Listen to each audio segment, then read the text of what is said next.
Hello everyone, কি অবস্থা সবার? আশা করছি সবাই ভালো আছো এবং খুব ভালোভাবে কৃষিগুচ্ছ পরীক্ষার প্রস্তুতি নিচ্ছ।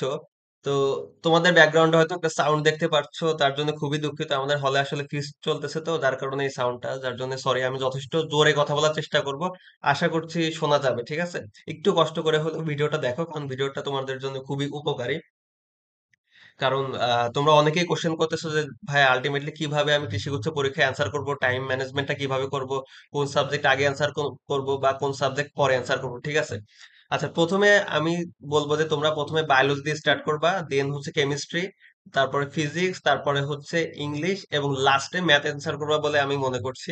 তুমি ইঞ্জিনিয়ারিং প্রিপারেশন নাও অথবা মেডিকেল প্রিপারেশন নাও বা ভার্সিটি, এই সিরিয়ালটা বেস্ট বলে আমার কাছে মনে হয়। আমি এই স্ট্র্যাটেজি মেনটেন করছি। তোমার রাকেশ ভাই, ফাহিম ভাই, যাদেরকে আইসোটোপে দেখে থাকো, তারা সেম স্ট্র্যাটেজি ফলো করে কিন্তু টপ করছে, ঠিক আছে? তো আমার সাজেশন থাকবে যে প্রথমে তুমি বায়োলজিটা অ্যান্সার করো, কারণ বায়োলজি 30টা কোশ্চেন থাকে। এটা যদি তুমি অ্যান্সারটা জানো তাহলে ভাইয়া তুমি 5-7 মিনিটও অ্যান্সার করে ফেলতে পারো, ঠিক আছে? তুমি জাস্ট দেখবা আর গোল ভরাট করবা, ঠিক আছে? আমি বলে দিব যে কোন সাবজেক্টে আসলে কত মিনিট করে তোমাদের নেওয়া উচিত, ঠিক আছে?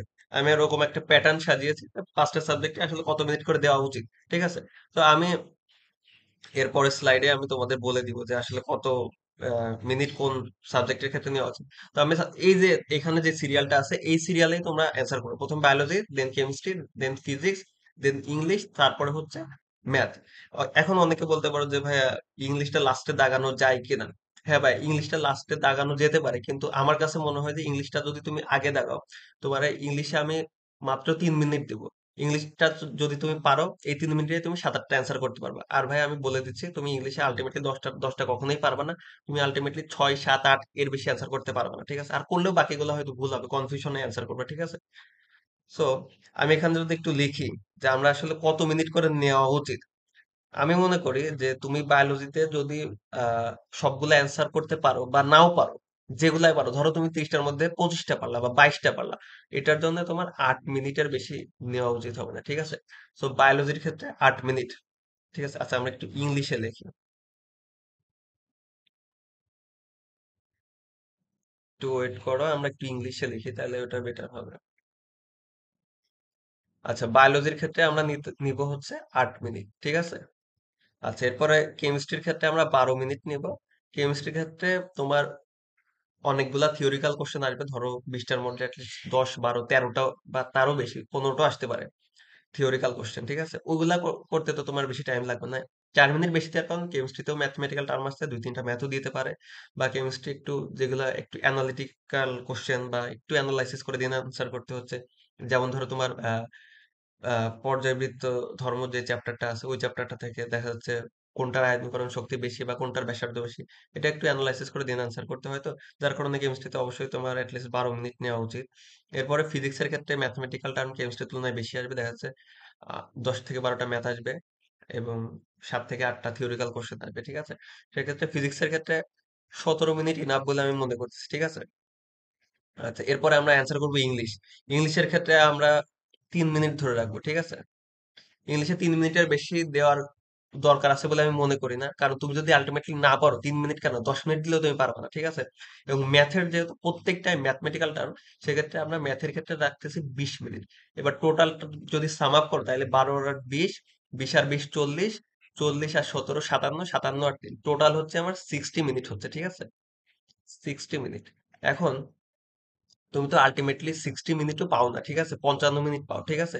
ওটা তোমরা একটু অ্যাডজাস্ট করে নিবা। দেখা যাচ্ছে আমি যেটা দিলাম এটা হচ্ছে হাইয়েস্ট টাইম, ম্যাক্সিমাম টাইম। দেখা যাচ্ছে তোমার কেমিস্ট্রি 12 না 11 মিনিটও হইতে পারে, বা বায়োলজি যদি তুমি পারো তাহলে 8 মিনিট না 5-7 মিনিটও হইতে পারে, ঠিক আছে? আবার কোন কোন বার ম্যাথ আসে ইজি। যেমন আমি ছোট্ট একটা স্টোরি বলি। আমি এই সিরিয়ালে কৃষি হচ্ছে অ্যান্সার করছিলাম, প্রথমে বায়োলজিতে আমি দেখি যে আমি মেডিকেল প্রিপারেশন নিছিলাম, তো তো আমি ভাবছিলাম বায়োলজিতে একদম কোপায়া দিব, 27, 28, 29টা কারেক্ট করবো। বায়োলজিতে আমি 21টা অ্যান্সার করার পর আর পারি নাই, বুঝছো? তারপরে আমি গেছি কেমিস্ট্রিতে আমার মোটামুটি 10 মিনিট লাগছে। এরপরে আমি অ্যান্সার করছি ফিজিক্সে আমার 15-16 মিনিটে হয়ে গেছে। এরপরে লাস্টে সব মিলায় আমি লাস্টে দেখলাম যে লাস্টে আমার মাত্র 18 মিনিট আছে। আমি ভাবতেছি যে 18 মিনিটে আমি আসলে ম্যাথটা কিভাবে অ্যান্সার করবো, কিন্তু আমি দেখলাম যে আমার মোটামুটি 12-13 মিনিটে ম্যাথের 19টা অ্যান্সার করা হয়ে গেছে, কারণ ম্যাথটা ইজি আসছিল। এটা আমি একটা এভারেজ দিলাম টাইম, যে স্ট্যান্ডার্ড একটা কোশ্চেনে কত মিনিট করে নেওয়া উচিত, ঠিক আছে? এখান থেকে তোমার সব সাবজেক্টে যে এই টাইমই লাগবে তা না, এর থেকে কমও লাগতে পারে, কিন্তু ভাইয়া অবশ্যই অবশ্যই এর থেকে বেশি টাইম নেওয়া যাবে না, কারণ তোমার টোটাল টাইম 60 মিনিট, তুমি বেশি টাইম নিলে অন্য সাবজেক্টে মিস করবে, ঠিক আছে? তো আশা করি বোঝাইতে পারছি যে কোন সাবজেক্টে কেমন টাইম নেওয়া উচিত। এটা কিন্তু ম্যাক্সিমাম টাইম, ম্যাক্সিমাম এর বেশি টাইম নেওয়া যাবে না।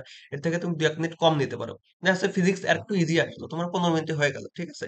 এখন এক্স্যাক্টলি তো আমরা বলতে পারবো না যে আসলে কোশ্চেনটা কেমন আসবে, ফিজিক্সে তোমার এক্স্যাক্টলি 17 মিনিট লাগবে কিনা, আমরা একটা অ্যাপ্রক্সিমেট টাইম দিলাম, ঠিক আছে?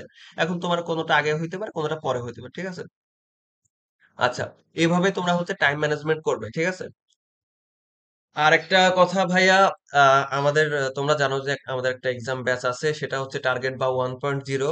প্রায় 250 জন স্টুডেন্ট এখানে পরীক্ষা দিচ্ছে এবং তুমুল প্রতিযোগিতা হচ্ছে। খুব অল্প অল্প মার্কের মধ্যে ফার্স্ট সেকেন্ড থার্ড হচ্ছে, তোমরা থার্ড হচ্ছে, তোমরা হচ্ছে যদি আমাদের ফেসবুক বা ইউটিউব চ্যানেল ফলো করে থাকো তাহলে হয়তো দেখবা, ঠিক আছে? এবং আমাদের কোর্সে পাচ্ছ হচ্ছে পেপার ফাইনাল 8টি, সাবজেক্ট ফাইনাল 4টি, পূর্ণাঙ্গ মডেল টেস্ট 8টি। অনেকে ভাবতেছে যে ভাইয়া আজকে দিয়ে তো, যদি রুটিন দেখে থাকো, আজকে দিয়ে তো 3টা এক্সাম হয়ে গেল, সরি 4টা এক্সাম হয়ে গেল, সেক্ষেত্রে আমরা কি আগের এক্সাম গুলো দিতে পারবো কিনা? অবশ্যই ভাই আগের এক্সাম গুলো দিতে পারবে।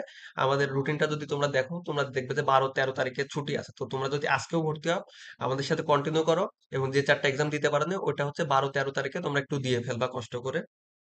ওই 2টা দিনে আমরা কোনো এক্সাম রাখি নাই। এবং আমাদের কোর্স ফি হচ্ছে 199 টাকা, যেটা খুবই স্বল্প মূল্যে। আমাদের কোর্সে আরো, শুধু যে তুমি পেপার ফাইনাল, সাবজেক্ট ফাইনাল এবং পূর্ণাঙ্গ মডেল টেস্ট দিবে তা না, আমাদের কোর্সের আরেকটা সবচেয়ে বড় ব্যাপার হচ্ছে তুমি সকাল 11টা এক্সাম দিতে পারবে, ঠিক আছে? যেটা হচ্ছে কৃষিগুচ্ছ স্ট্যান্ডার্ড টাইম, এই টাইমে তোমাদের মেইন এক্সামটা হবে। 2 নাম্বার হচ্ছে 24 আওয়ার্স, 24 আওয়ার্স আমাদের মেন্টরশিপে থাকতে পারবে, ঠিক আছে? 24 আওয়ার্স আমাদের মেন্টরশিপে থাকতে পারে। ধরো তুমি এক্সাম দিলা, এক্সাম দিয়ে তোমার বিভিন্ন সমস্যা হবে, সবগুলা তুমি এমনিতেও পারবা না। তো ওইগুলা কিভাবে করবা, বা কিভাবে পড়া উচিত, রুটিনটা কেমন হওয়া উচিত, এভরি গাইডলাইন তোমরা আমাদের থেকে পাবা। আমাদের হোয়াটসঅ্যাপ নাম্বার তোমাদের কাছে দেওয়া থাকে এবং থাকবে। তোমরা এই নাম্বারে মেসেজ করে বা এই নাম্বারে যে কোনো সমস্যা দিলে আমরা সলিউশন করে দিব। আর একটা বড় অ্যাডভান্টেজ হচ্ছে এগ্রি স্ট্যান্ডার্ড কোশ্চেন এক্সাম, ঠিক আছে? Agree standard, agree standard question exam দিতে পারবা। দেখো তোমরা বিভিন্ন প্ল্যাটফর্মে এক্সাম দাও আমি জানি, এবং বিভিন্ন জন আমাদের স্টুডেন্টরাও অনেক প্ল্যাটফর্মে হয়তো এক্সাম দেয়, যারা আমাদের ইউটিউব চ্যানেল ফলো করে বা ফেসবুক পেজ ফলো করে। অনেকে ইনবক্সেও কোশ্চেন দিয়ে দেয় যে ভাই এই টাইপের কোশ্চেন কি করা উচিত নাকি, এমন কিছু কোশ্চেন আছে যেগুলো আসলে করা উচিত না, ঠিক আছে? তো তোমরা চেষ্টা করবা যে এগ্রি স্ট্যান্ডার্ড কোশ্চেন গুলা সলভ করা, ঠিক আছে? তো আমার মনে হয় যে এতগুলা সুবিধা তোমরা জাস্ট 199 টাকায় পেয়ে যাচ্ছ, ঠিক আছে? এটা মানে এই ফিটা কিন্তু আলটিমেটলি খুব একটা বেশি না, কিন্তু তোমাকে যদি কৃষিগুচ্ছ এক্সামে চান্স পেতে হয় তাহলে ডেফিনেটলি একটা বেটার এক্সাম বেসে ভর্তি হওয়া লাগবে, যেখানে তুমি কৃষিগুচ্ছ স্ট্যান্ডার্ড এক্সাম দিতে পারবা, তুমি একটা গাইডলাইনের মধ্যে থাকবা। শেষ সময় তোমার কি কি করণীয়, কি কি বর্জনীয়, সবকিছু তোমরা জানতে পারবা। তো সবকিছুর ফি 199 টাকা মাত্র ভাই। তো আশা করি এই 199 টাকা তোমাদের লস হবে না। আশা করি তোমাদের সাথে একটা ভালো জার্নি যাবে এই 20 দিনের জন্য। তো আজকের ভিডিওটা এই পর্যন্তই। খুব দ্রুতই আশা করি তোমরা কোর্সে এনরোল হয়ে যাবা।